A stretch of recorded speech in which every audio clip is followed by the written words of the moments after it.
Block की बारी कौन भारी, इसी खास पेशकश के साथ मैं हूं अनुपम।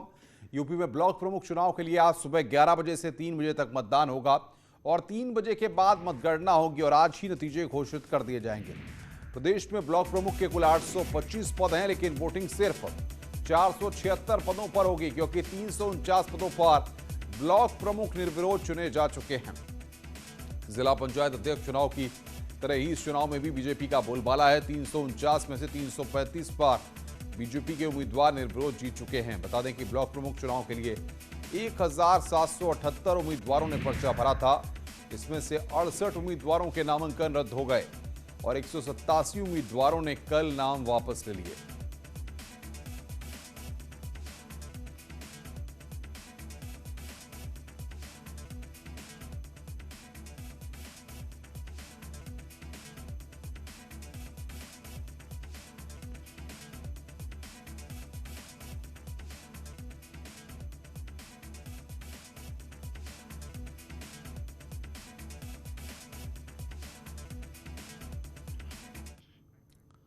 और आइए अब हम आपको 3 तस्वीरें दिखा रहे हैं। तस्वीरें हैं गोरखपुर, वाराणसी और लखनऊ की।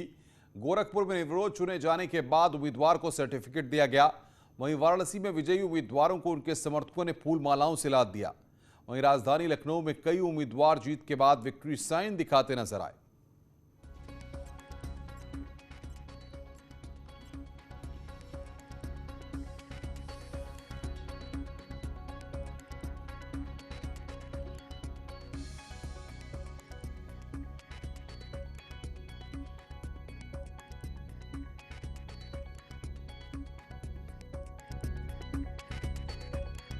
तीन तस्वीरें इस वक्त आपकी स्क्रीन पर हम आपको दिखा रहे हैं। 476 ब्लॉक में आज यहां पर वोटिंग होगी।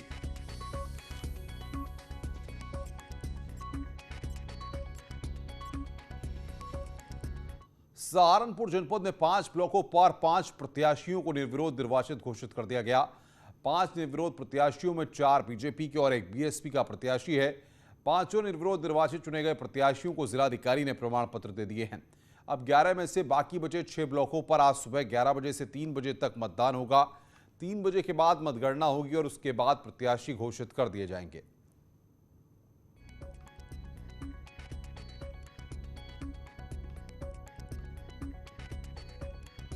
तो 5 ब्लॉकों में निर्विरोध चुनाव यहां पर हो चुका है। ये हम आपको टेली के जरिए भी बताने की कोशिश कर रहे हैं कहां पर क्या तस्वीर उभर रही है। जनपद के 11 ब्लॉक में से 5 ब्लॉक बलियाखेड़ी, नानौता, गंगोह, कुंवारका और मुजफ्फराबाद, इनके ब्लॉक प्रमुख के जो प्रत्याशी थे यहाँ पर जो है निर्वाचन संपन्न किया जा चुका है। चूँकि यहाँ पर एक ही एक कैंडिडेट जो है बचे थे, इसलिए उनको आज हम लोगों ने निर्वाचित घोषित कर दिया है और उसका जो है निर्वाचन का प्रमाण पत्र भी उनके जो भी कैंडिडेट्स हैं उनको हम लोगों ने दे दिया है। तो यहां पर सुबह 11 बजे से 3 बजे तक वोटिंग होगी। 3 बजे के बाद मतगणना होगी। ये हम आपको बता रहे हैं। ब्लॉक प्रमुख चुनाव के लिए आज वोटिंग होनी है। सुबह 11 से 3 बजे तक ये वोटिंग होगी। 3 बजे के बाद मतगणना होगी। 5 ब्लॉकों में निर्विरोध चुनाव है। ब्लॉक प्रमुख चुनाव के लिए आज वोटिंग का दिन है। बीजेपी के 4 और बीएसपी का 1 प्रत्याशी जीता है। अलग अलग जिलों से सहारनपुर की तस्वीर हम आपको बता रहे हैं। 6 ब्लॉकों पर इधर आज मतदान भी है और यहां पर 11 बजे आपको बता दें कि ब्लॉक प्रमुख चुनाव के लिए वोटिंग शुरू होगी, जो कि 3 बजे तक चलेगी और 3 बजे के बाद काउंटिंग शुरू होगी और उसके बाद नतीजे आने शुरू हो जाएंगे। 25 जुलाई से शुरू हो रही कांवड़ यात्रा को लेकर तैयारियों का जायजा लेने के लिए सीएम योगी आदित्यनाथ ने अधिकारियों के साथ वीडियो कॉन्फ्रेंसिंग के जरिए बैठक की। इसमें सभी जिलों के डीएम और कप्तान भी शामिल हुए। इसके साथ ही एसीएस होम, डीजीपी, एडीजीएलओ भी शामिल रहे। सीएम योगी ने अधिकारियों को निर्देश दिया है कि कांवड़ यात्रा के दौरान कांवड़ियों को कोई दिक्कत न हो, इसका खास ख्याल रखा जाए। साथ ही उन्होंने सभी महत्वपूर्ण स्थानों पर कोविड हेल्प डेस्क बनाने के भी निर्देश दिए हैं। इसके अलावा जगह जगह पर स्वास्थ्य शिविर लगाने के भी निर्देश दिए गए हैं, जिससे आपात स्थिति में किसी को भी तुरंत इलाज मिल सके।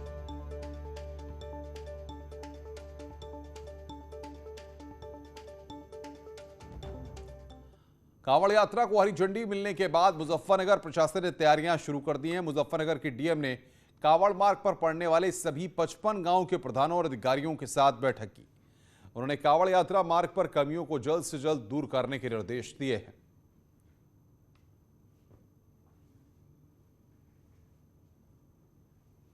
शाम को भी जिला पंचायत सभागार में हमारे कांवड़ रूट पे आने वाले जो 55 गांव हैं उनके सभी नवनिर्वाचित प्रधानों के साथ और उनके विभागीय अधिकारियों के साथ एक समीक्षा बैठक आयोजित की गई थी कि कांवड़ रूट पे जो भी छोटी मोटी समस्याएं हैं, चाहे विद्युत व्यवस्था को लेकर हो, चाहे हाईवे को लेकर हो, सड़क को लेकर हो, लाइटिंग को लेकर हो, टॉयलेट को लेकर हो, हैंडपंप को लेकर हो, जो भी आधारभूत सुविधाएं हमें कांवड़ियों को देनी होती हैं उसकी व्यवस्थाएं अगले एक हफ्ते में सुनिश्चित की जाएंगी।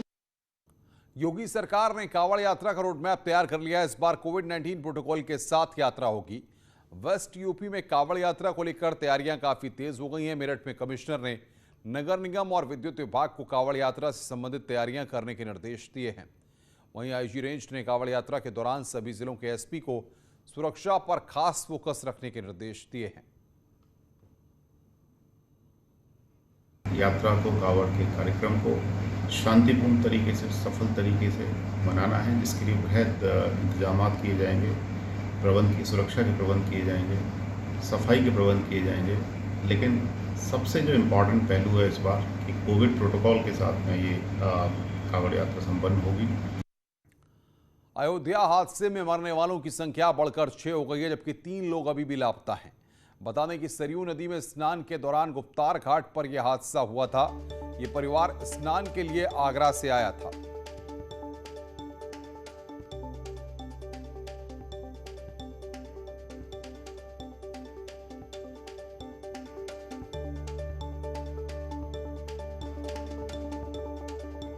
तो यहां पर अयोध्या में जिस तरीके से हादसा हुआ, सरयू में स्नान के दौरान यह हादसा हुआ। अब तक हादसे में 6 लोगों की मौत हो चुकी है। 3 लोग सुरक्षित बाहर निकाले गए हैं।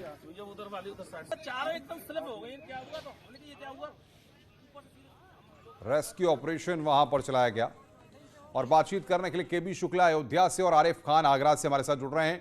केबी, आज किस तरीके से रेस्क्यू ऑपरेशन चलाया जा रहा है, क्या इनिशिएटिव्स लिए जा रहे हैं, वहां पर कदम उठाए जा रहे हैं? देखिए अनुपम, 3 लोगों की तलाश जारी है, जिसमें प्रियांशी है, सार्थक है और जूली। ये 3 लोग हैं, जिसमें 2 महिला है और एक बच्चा है।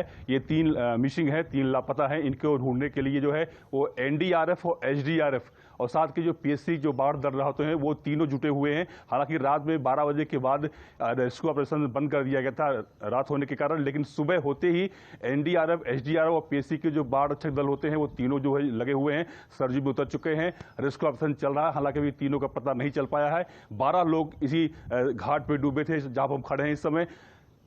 5 इसमें 6 लोगों की मौत हो चुकी है। 3 का जिला अस्पताल में इलाज चल रहा है। 3 जो है अभी मिसिंग है। तो कुल मिला के एनडीआरएफ, की वजह क्या केबी निकल कर सामने आ रही है, क्या बताया जा रहा है? जो लोग निकल करके बाहर आए हैं उनसे कुछ बातचीत हुई है प्रशासन की?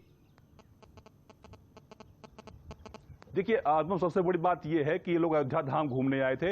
अयोध्या धाम के नया घाट से लेकर उन्हें एक मोटर बोट को किराए पे लिया। मोटर बोट की जो संचालक था उसने ये कहा कि चलिए आपको गुप्तार घाट हम घुमाएंगे। सबसे बड़ी बात यही है, सबसे चौंकाने वाली बात यही है कि सरजू के रास्ते ही विपरीत धारा के बीच 9 किलोमीटर नया घाट से गुप्तार घाट लाया गया और उस मोटर संचालक ने जो मेन गुप्तार घाट का जो स्नान घाट है, जो मठ मंदिर है, वहां नहीं ले गया। बिल्कुल शुरुआती की छोर में वहां छोड़ दिया। उसके बाद उस घाट पे सभी 15 लोग उतरे। कुछ बच्चे सीढ़ी पे बैठकर नदी में पैर डालकर अठखेलियां कर रहे थे। अचानक उनका पैर फिसला और वो नदी में गिरी। बच्ची को बचाने में दूसरे ने हाथ पकड़ा, फिर तीसरे ने, फिर चौथे ने, पांचवें ने, ऐसे 12 लोग नदी में समा गए। तो जो लोग बचे हुए थे वो साफ कह रहे थे कि नया घाट से मोटर बोट संचालक ने उसको समझाया कि चलिए आपको गुप्तार घाट हम घुमाते हैं, जहां पर भगवान श्री राम गुप्त हुए थे। बहुत अच्छा मंदिर है, बहुत दर्शनीय स्थल है। तो कुल मिलाकर आरिफ भी मेरे साथ आगरा से। आरिफ, इस परिवार के बारे में क्या जानकारी मिल पा रही है? कि आगरा का ये परिवार है जो कि दर्शन करने के लिए गया था, इस परिवार की प्रोफाइल के बारे में क्या अपडेट्स हैं? देखिए अनुपम, किसी भी परिवार पर इतना बड़ा पहाड़ टूटेगा शायद इस बात का अंदाजा किसी को नहीं होगा। इस वक्त हम उसी परिवार के बाहर खड़े हैं, कुछ तस्वीरें दिखाने की कोशिश करेंगे। तस्वीरों में आप देख सकते हैं तमाम लोग यहाँ आए हुए हैं। ये वही परिवार जो सरयू नदी में बहा है, जो अभी कुछ लोगों की तलाश भी जारी है, उन्हीं परिवार का ये घर है। कुछ लोग हमारे साथ यहाँ मौजूद हैं, उनसे हम बात करेंगे आखिरकार कितना कष्ट हुआ, चूंकि जिस हिसाब से बड़ा हादसा हुआ है अयोध्या में। आप बताइए कैसे आपको जानकारी मिली और कितना बड़ा हादसा ये? मैं यहीं पड़ोस में रहता हूं, तो पड़ोस के नाते कल शाम को जानकारी मिल गई थी 5 बजे करीब। और भैया हादसे की अगर बात करें तो शायद लाइफ में 47 साल की उम्र होगी, ऐसा सुना भी नहीं है परिवार में रह के। बहुत बड़ा हादसा है, पूरा परिवार खत्म हुआ है। और बिटिया के परिवार, बिटियाओं की डेथ हुई है, भाइयों की डेथ हुई है, तो बहुत ज़्यादा विध्वंसक घटना है ये। मैं तो उम्मीद करूँगा कि मतलब आपके माध्यम से अगर कहीं आवाज़ मेरी प्रशासन तक पहुँच रही हो तो एक अपील जरूर करूँगा कि तत्काल तौर पर उनकी बॉडी को रिलीज करके बॉडियों को आगरा भेजें। वो पीएम की वजह से बॉडी रोक रखी है, जो थोड़ा सा दुखद हो रहा है परिवार के लिए। देखिए अनुपम, तमाम लोग इंतजार कर रहे हैं, जिन लोगों की मौत हुई है उनके शवों का इंतजार किया जा रहा है और साथ में ये दुआएं की जा रही हैं जो लोग नदी में बह गए हैं उनका जीवन बहुत सुरक्षित रहे और जल्द से जल्द वो वापस आए। तमाम तरह की कामनाएं की जा रही हैं, लोग दुआएं कर रहे हैं, बैठे हैं और इस बात बिल्कुल बिल्कुल आरिफ, आगे भी आपसे अपडेट लेंगे कि भी आपका भी बहुत बहुत शुक्रिया तमाम अपडेट्स देने के लिए। और दुखद हादसा यहाँ पर हुआ है। आगे बढ़ते हैं। चंदौली के चकरघट्टा थाने से कल फरार हुए लूट के आरोपी को आज सुबह पुलिस ने मुठभेड़ के बाद गिरफ्तार कर लिया है। बबूरी इलाके के लेवा उतरौत रोड पर पुलिस ने बदमाश की घेराबंदी की तो बदमाश ने पुलिस टीम पर फायर झोंक दिया। वहीं पुलिस की जवाबी कार्रवाई में बदमाश के पैर में गोली लगी है। पुलिस ने घायल बदमाश को इलाज के लिए जिला अस्पताल में भर्ती कराया है।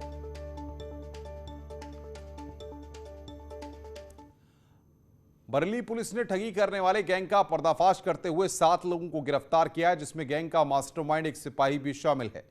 आरोप के मुताबिक गिरोह ने सराफा कारोबारी से 1 किलो सोना और 40 लाख की ठगी की थी। शिकायत के बाद जब पुलिस ने जांच शुरू की तो पता चला कि ठगी का यह गैंग बरेली पुलिस लाइन में तैनात हेड कांस्टेबल ब्रजेश सिंह चला रहा था।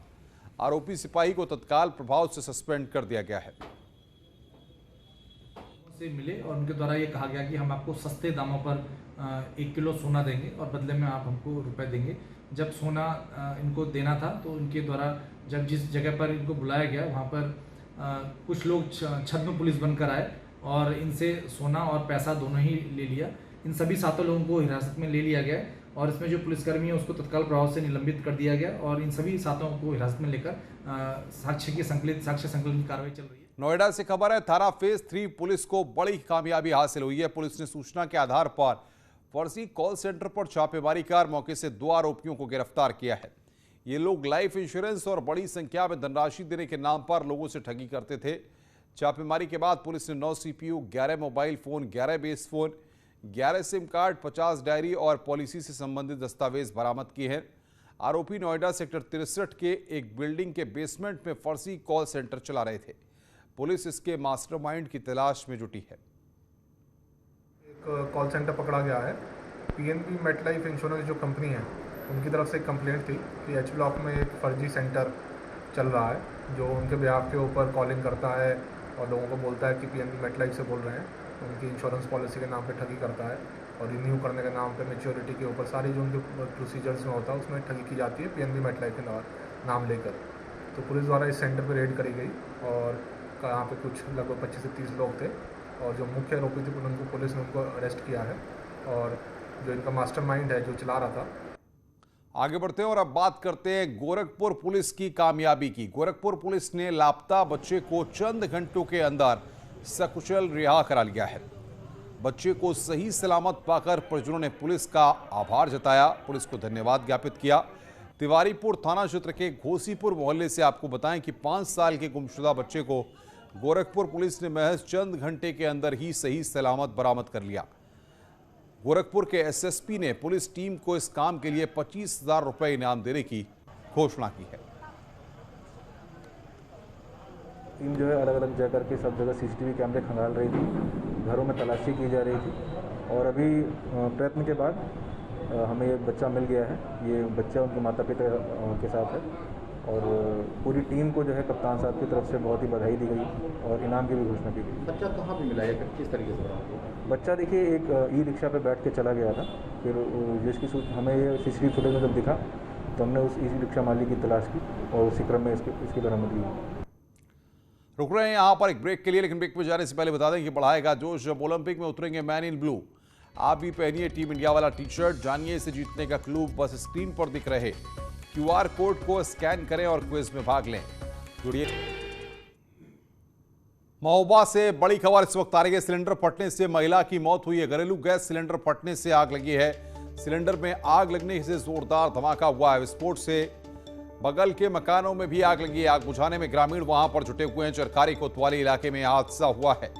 महोबा से बड़ी खबर इस वक्त, सिलेंडर में आग लगने से जोरदार धमाका हुआ है। बड़ी खबर इस वक्त की, और तस्वीरें भी हम आपकी स्क्रीन पर दिखा रहे हैं। मनोज ओझा ताजा अपडेट के साथ हमारे साथ फोन लाइन पर। मनोज, बताइए क्या स्थिति इस वक्त मौके पर है?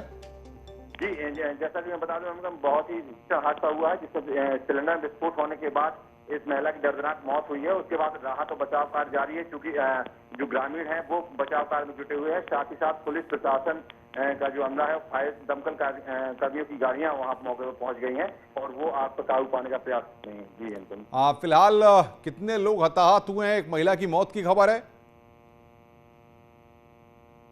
मनोज, आवाज आ रही है आपको? मनोज से हमारा संपर्क नहीं हो पा रहा। बहरहाल चरखारी कोतवाली इलाके में हादसा हुआ है। गौतम बुद्ध नगर और बुलंदशहर के 80 गांव में बसाए जाने वाले नए नोएडा के मास्टर प्लान करने के लिए प्राधिकरण ने MOU साइन किया है। न्यू नोएडा का मास्टर प्लान और ऑपरेटिव मॉडल 10 महीने में बनकर तैयार होगा। उसके बाद school of planning and architecture प्राधिकरण को सौंपेगी। बता दें कि गौतम बुद्ध नगर और बुलंदशहर के 80 गांव को मिलाकर दादरी, नोएडा, गाजियाबाद इन्वेस्टमेंट रीजन बनाया जाना है। शहर भी काफी हद तक यूपी के सबसे विकसित शहरों में से एक है, तो ये एक बड़ी जिम्मेदारी शासन के द्वारा नोएडा अथॉरिटी को दी गई है, दादरी, नोएडा, गाजियाबाद इन्वेस्टमेंट रीजन को विकसित करने की। और ये एरिया काफी समय से नोटिफाइड था, लेकिन जिस तरीके से इसका विकास होना चाहिए था वो अभी तक हो नहीं पाया था। हर्ष की बात है कि आई थिंक जनवरी में ही नोटिफाई हुआ और हम लोगों ने 6 महीने में फाइनली एजेंसी का सिलेक्शन, बोर्ड से अप्रूवल, सब चीजें करा ली हैं। आज वीकेंड में नैनीताल में जो तस्वीरें सामने आ रही हैं उनको लेकर अभी भी प्रशासन तैयार नहीं दिखता है। नैनीताल पहुंच रहे पर्यटक अब भी मास्क और सोशल डिस्टेंसिंग का पालन नहीं कर रहे हैं। हालात ये हैं कि भीड़ कोरोना की तीसरी लहर को दावत दे रही है। होटल, रेस्टोरेंट में भी कोविड के नियमों का पालन नहीं किया जा रहा है। कि शनिवार और रविवार के लिए जो दिक्कतें आती हैं, थोड़ा टूरिस्ट को लिमिट करने के लिए अभी हमने ये एक योजना बनाई है कि जिनके पास भी होटल की कंफर्म बुकिंग हो, पहले हम उन्हें प्रायोरिटाइज करें। जिनके पास होटल की कम बुकिंग होगी उनको हम नारायण नगर पे ही और यहाँ पे रूसी बाईपास पे ही रोक लिया करेंगे। कासगंज में दिखा तेज रफ्तार का कहर। तेज रफ्तार ने ली 2 लोगों की जान। तेज रफ्तार बाइक ट्रैक्टर में घुसी। हादसे में 2 लोगों की मौके पर की मौत हो गई है। मृतकों के परिजनों में कोहराम मचा हुआ है। गुदरागंज गांव के पास यह हादसा हुआ है।